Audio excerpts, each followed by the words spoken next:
तस्वीरें देखिए, यहाँ पर कल ये कार्रवाई हुई है और पूरा जो मकान है वो मकान पूरा गिरा हुआ यहाँ पे नज़र आ रहा है। देखिए ये तस्वीरें हैं यहाँ पे आप, यही मकान जो है आतंकी आसिफ शेख का था और यहाँ पर वो रह रहा था। पहलगाम हमले में उसकी बहुत अहम भूमिका थी यहाँ पर और इसी मकान को पुलिस ने, प्रशासन ने एक संयुक्त अभियान के तहत चिन्हित किया और यहाँ पर इसको जमींदोज किया, बुलडोज़र चलाया गया, इसको ध्वस्त कर दिया गया। दरअसल पिछले कुछ सालों से कश्मीर में जो आतंकी हैं, आतंकवादी हैं, जो उनको पनाह देते हैं, आतंकी घटना को अंजाम देते हैं, उनके घरों को जमींदोज करने की कार्रवाई चल रही है। फिलहाल सूत्रों के मुताबिक जो आतंकी आसिफ है वह पाकिस्तान में अपनी गतिविधियां चला रहा है, पाकिस्तान स्थित आकाओं की मदद ले रहा है। 2018-19 के बीच वह पाकिस्तान गया था और फिर वह लौटा था करीब 1 साल पहले के आसपास और उसके बाद वो अपनी गतिविधियां यहाँ से चला रहा था। तो यह बड़ी कार्रवाई है। इसमें फिलहाल उसका घर तो जमींदोज कर दिया गया है, लेकिन जो धमाका कैसे हुआ इस बात की यहाँ पर तफ्तीश चल रही है और न्यूज़ 18 इंडिया की टीम यहाँ पर आई है। ये देखिए ये पूरा जो मकान था, धमाका हुआ कैसे, एक्सप्लोजिव मटेरियल रखा कैसे गया, इस बात की ये पूरी तफ्तीश चल रही है। पहलगाम आतंकी हमले में एक शख्स का नाम आ रहा है आसिफ शेख। उनकी बहन हमारे साथ है। आसिफ शेख का घर जो कि जांच एजेंसियों के मुताबिक एक आतंकी है, उसके घर को ढाया गया है और वहां पर संदिग्ध चीज मिली है। आसिफ की बहन है हमारे साथ। ये बताइए कि जो उनका नाम सामने आया है, आसिफ का नाम, और अब उसके पीछे अंतिम बार उससे मुलाकात कब हुई थी आप लोगों की? हमारी तकरीबन मुलाकात हुई थी 2021 में, तब वो सिविलियन थे। 2021 में हुए थे, उन्होंने मेरी बात पक्की की थी, तब हमारा मुलाकात हुआ था। उसके बाद आसिफ क्या आता जाता था यहाँ पर, क्या उससे आपकी बातचीत थी? मैं लेबरिंग का काम करते थे जम्मू में, पता नहीं, मैं तब दारुल में थी। घर वालों का कहना है कि वो तब आए यहाँ पर, बोला कि हमें अखरोट लेने हैं, जाना है कहीं पे, तो पीछे से फौज आ गई। फौजों ने कहा कि उसने गन उठाई है। आधे आप खुद भी बोले, ये कब की बात है? ये कब की बात? 2022 की बात है। उन्होंने आधे घंटे में कहाँ से बंदूक उठाई थी? अच्छा, अब बंदूक उठाई थी उन्होंने, उसको भी मजबूर किया, ये बताइए, उन्होंने हमें बाई छीन लिया 2022 में। उसके बाद कभी कम्युनिकेशन हुआ आसिफ से आपका, कभी आगे हुआ? 2021 से हमें कोई लेन देन नहीं है उसके साथ। उसने भी हमें बेसहारा छोड़ा उस वक्त। उसने ये सोचा ही नहीं कि नहीं, मुझे पीछे से 3 बहनें अनमैरिड है, ऊपर से एक हैंडीकैप्ड बाप है, माँ बेचारी वो भी बीमार रहती है। उन्होंने एक बांध है, उसकी वजह से उसने भी ये नहीं सोचा तब।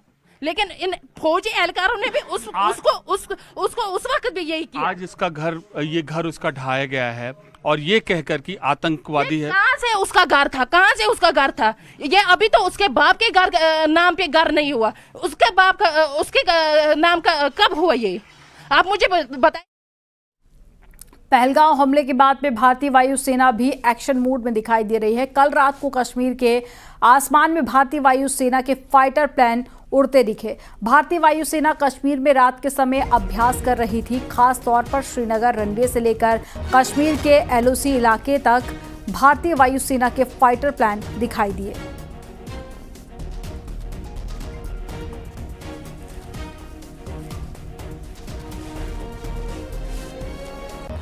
वायुसेना का ऑपरेशन आक्रमण शुरू हो चुका है। पाकिस्तान की सेना ने LOC पर अपनी सेना की तादाद बढ़ा दी है। खबर है कि रावलपिंडी हेडक्वार्टर में LOC को लेकर जबरदस्त पैनिक मचा हुआ है और सैनिकों से कहा गया है कि बंकर में रहकर ही भारत की पोस्ट पर नजर रखें। इन सब के बीच में पाकिस्तान को लेकर इंडियन नेवी ने अरब सागर में एक बड़ा सिग्नल दिया है। अब सवाल है कि क्या पाकिस्तान को पहलगाम की सजा देने के लिए ऑपरेशन कटार शुरू हो चुका है?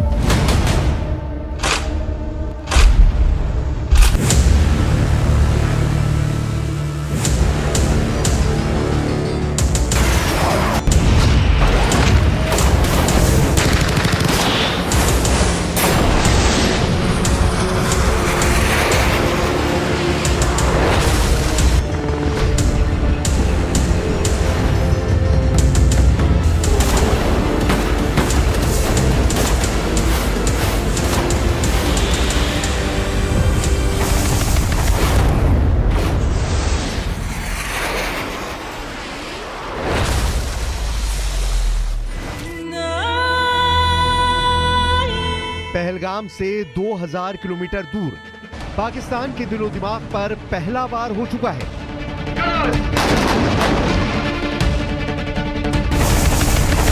यह मिसाइल फायर करके बता दिया गया है कि पहलगाम का बदला लेने वाला इरादा कितना मजबूत है।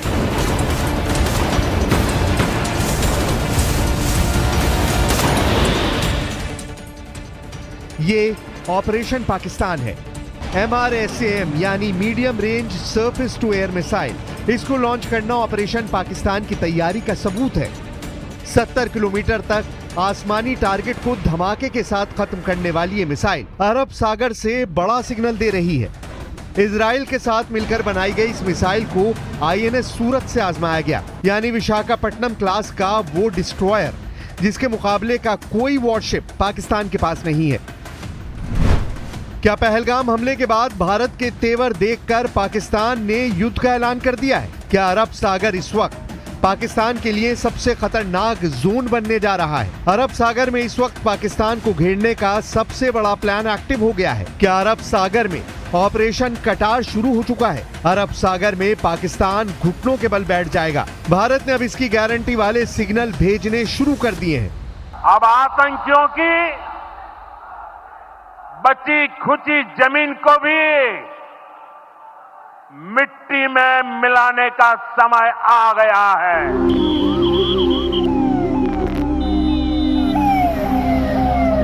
थोड़ा बताइए। पहलगाम में आतंकियों ने जो किया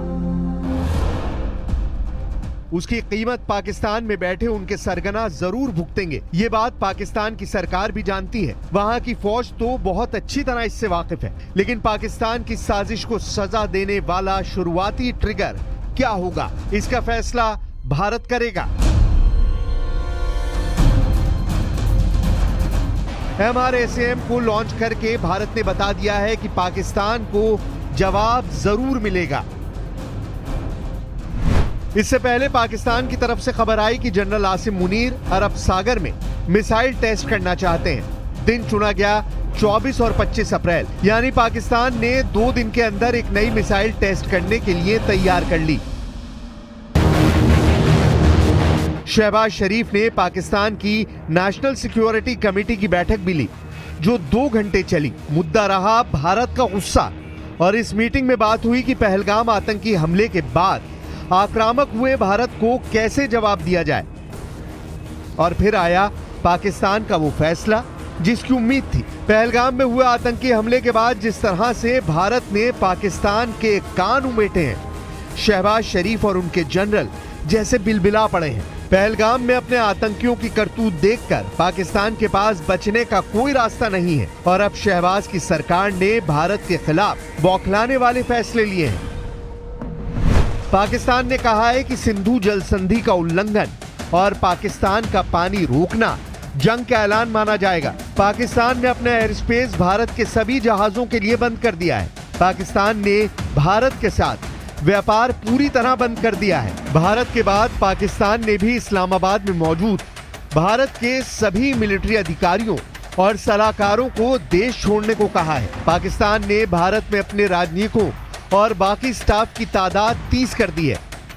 इससे पहले पाकिस्तान का खौफ उस वक्त वायरल होने लगा जब पाकिस्तान में न सिर्फ भारत के मिसाइल टेस्ट की खबर फैली, बल्कि अरब सागर में मौजूद भारत के एयरक्राफ्ट कैरियर INS विक्रांत को लेकर नया डर फैल गया, क्योंकि अरब सागर में भारतीय नौसेना के कैरियर बैटल ग्रुप होने का मतलब है कि किसी भी वक्त पाकिस्तान के समंदर में कर्फ्यू लगाया जा सकता है। भारतीय नौसेना की रेंज अरब सागर और बंगाल की खाड़ी ही नहीं बल्कि हिंद महासागर के कोने कोने तक फैल चुकी है। पाकिस्तान के खिलाफ अभी मुंबई में तैनात पश्चिमी नौसेना कमान क्या कर सकती है, इसका ट्रेलर भारत कई बार दिखा चुका है। –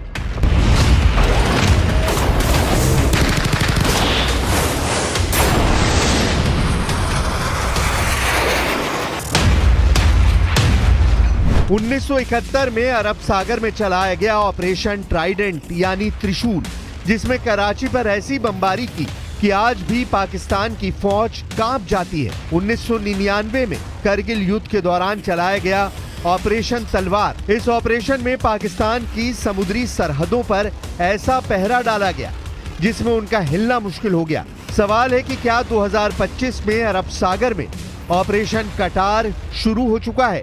मैं बहुत स्पष्ट शब्दों में कहना चाहता हूं, जिन्होंने ये हमला किया है उन आतंकियों को और इस हमले की साजिश रचने वालों को उनकी कल्पना से भी बड़ी सजा मिलेगी। अरब सागर में इस वक्त न सिर्फ पश्चिमी कमान के जंगी जहाज मौजूद हैं, बल्कि पूर्वी कमान में तैनात रहने वाला INS विक्रांत भी इसी मोर्चे पर टहल रहा है। ये समंदर पर तैरने वाली ऐसी हवाई पट्टी है जिस पर से MiG-29 के लड़ाकू विमान लॉन्च किए जाते हैं। अरब सागर में भारत की ऐसी फायर पावर को रोकने के लिए पाकिस्तान के पास विकल्प काफी कम है। इस बड़े समुद्री बेड़े के साथ में हैं ऐसे बड़े बड़े डिस्ट्रॉयर जो अकेले अपने दम पर पाकिस्तान की नौसेना से टक्कर ले सकते हैं। ये हैं भारतीय नेवी के वो डिस्ट्रॉयर जिनके बराबर का बैटलशिप पाकिस्तान के पास नहीं है। ये हैं भारत के 7000 टन वाली कैटेगरी के वॉरशिप यानी विशाखापट्टनम और कोलकाता क्लास के डिस्ट्रॉयर जो लगातार हिंद महासागर में टहलते रहते हैं। फायर पावर के लिहाज से ये किसी भी मायने में दुनिया के बड़े से बड़े जहाजों से कम नहीं। ब्रह्मोस जैसी सुपरसोनिक क्रूज मिसाइल और बराक एयर डिफेंस सिस्टम के बाद अब MRSAM ने इन्हें नई ताकत दी है। ऐसी मिसाइलों से लैस होने की वजह से ये बहुत ही खतरनाक हथियारों वाला पैकेज लेकर चलते हैं।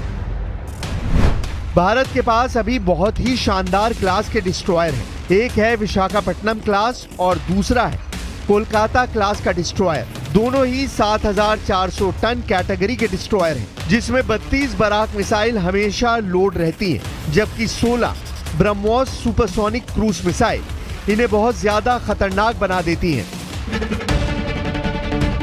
ब्रह्मोस मिसाइल की रेंज शुरू में 290 किलोमीटर थी, जिसे अब बढ़ाकर 450 किलोमीटर कर दिया गया है। वहीं तैयारी अब 800 किलोमीटर रेंज वाली ब्रह्मोस की है। यह ऐसी मिसाइल है जो गोली की रफ्तार से चलती है और इसे रोकना दुनिया में किसी एयर या मिसाइल डिफेंस सिस्टम के बस की बात नहीं है। पहलगाम में हुए आतंकी हमले के बाद भारत ने अपने हर हथियार को एक्टिव कर दिया है। सबके टारगेट पर पाकिस्तान के आतंकी इरादे हैं। We will pursue them to the ends of the earth. India's spirit will never be broken by terrorism. Terrorism will not go unpunished. Bharat के पास इस वक्त करीब 150 वॉरशिप हैं और 2030 तक भारत को 180 जहाज वाली नेवी बनाने की तैयारी की जा रही है। पाकिस्तान की नेवी के पास 85 वॉरशिप हैं, लेकिन चीन की मदद से पाकिस्तान 20 नए जहाज शामिल करने का प्लान बना रहा है। ये दोनों पावर अरब सागर में टकराई तो नुकसान पाकिस्तान का होगा। ये बात जनरल आसिम मुनीर बहुत अच्छी तरह जानते हैं। अरब सागर में भारत किसी भी वक्त ऐसा ऑपरेशन चला सकता है जो पाकिस्तान की पूरी नौसेना को खत्म कर दे। वैसे शुरुआती रुझान बता रहे हैं कि पाकिस्तान को समंदर में सैनिटाइज करने की तैयारी पूरी है। इसके लिए अंडर वाटर वाली फोर्स भी देख लीजिए, यानी सबमरीन वाली पावर।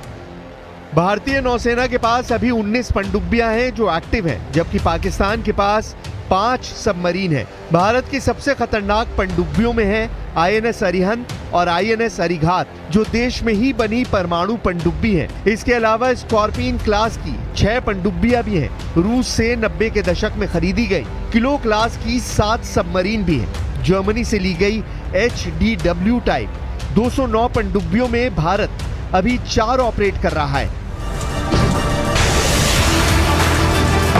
जाहिर है कि नौसेना की ताकत का बड़ा हिस्सा दूसरे फ्रंट यानी चीन के लिए भी तैयार रहता है, लेकिन अरब सागर में इसकी आधी ताकत भी जमा हुई तो पाकिस्तान का क्या होगा? फिलहाल MRSAM की शक्ल में पहली गोली दाग कर इशारा कर दिया गया है, वो ये कि छेड़ोगे तो छोड़ेंगे नहीं।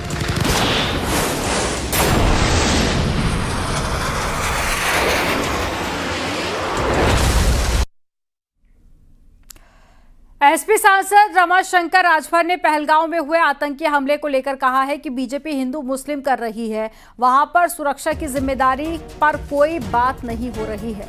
वहां पर मुसलमानों ने ही कई पर्यटकों की जान बचाई है, वहां कोई हिंदू सेना नहीं थी, वहां कोई हिंदू सेना नहीं थी।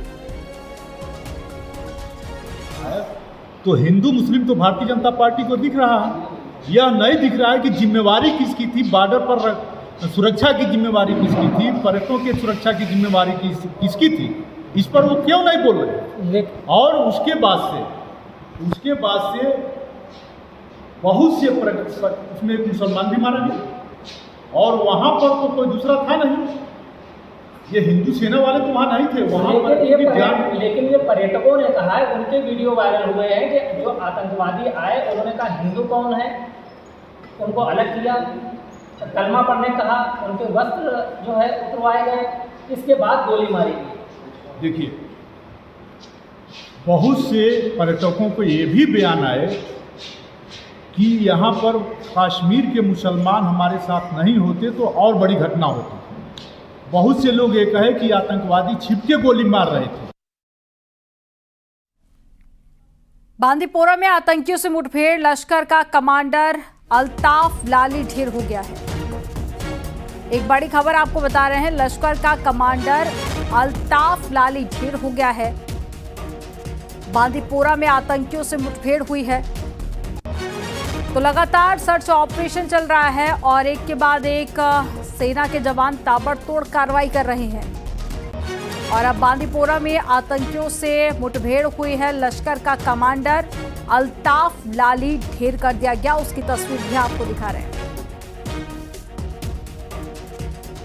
तो पहलगांव में हुए आतंकी हमले के बाद में लगातार सर्च ऑपरेशन और एक के बाद एक्शन सेना के जवानों की तरफ से लिया जा रहा है। वहीं सरकार भी लगातार कड़े रुख अपना रही है। तो लश्कर का कमांडर अल्ताफ लाली ढेर कर दिया गया।